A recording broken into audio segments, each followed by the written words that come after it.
Serotonin சுரப்பதற்கு மிகவும் முக்கியமானது tryptophan என்கின்ற ஒரு அமினோ ஆசிட்ஸ்.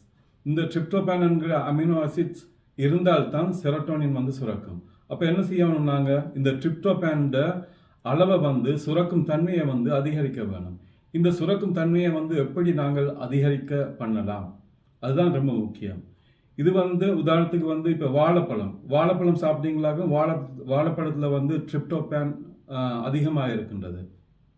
மற்றது மிகவும் முக்கியம் சூரிய ஒளி. ஒரு நாளைக்கு நீங்க அரை மணித்தியாலும் சூரிய ஒளியில நின்றால் சூரிய வெளிச்சம் உங்கள் உடலில் படும்போது இந்த ட்ரிப்டோபான் என்கிற அமினோ ஆசிட் உடலில் சுரக்கப்படுகின்றது. இந்த அமினோ ஆசிட் சுரக்கப்படும் போது செரோட்டோனின் சுரக்கப்படுகின்றது. மற்றது வெயிட் லிஃப்ட், அதாவது உடற்பயிற்சி ரொம்ப ரொம்ப முக்கியம். உடற்பயிற்சியை நீங்க சரியாக செய்தீங்களாக்கும் இந்த செரோட்டோனின் அளவை அதிகரிக்க பண்ணும். உடற்பயிற்சி ரொம்ப ரொம்ப முக்கியம். அது டெய்லி செய்தீங்களாகும், ஒவ்வொரு நாளும் உடற்பயிற்சி செய்தீங்களாகும் இந்த செரோட்டோனின் அளவை நீங்கள் சரியாக வைத்திருக்கலாம். மற்றது பாதாம் பருப்புல இந்த ட்ரிப்டோபான் என்கிற அமினோ ஆசிட்ஸ் இருக்கின்றது.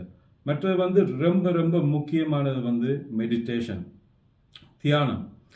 தியானம் பண்ணும்போது உங்களோட மன அலைகள் மனம் ஓய்வாக உணர்கின்றது. அதாவது உங்களுடைய அனைத்து எண்ணங்களும் ஓய்வெடுக்க தொடங்குகின்றது தியானம் பண்ணும்போது. அப்ப உங்களோட மனம் ஓய்வு நிலையில் இருக்கும். ஓய்வு நிலையில் இருக்கும்போது இந்த செரோட்டோனின் சுரக்கப்படுகின்றது உடலில்.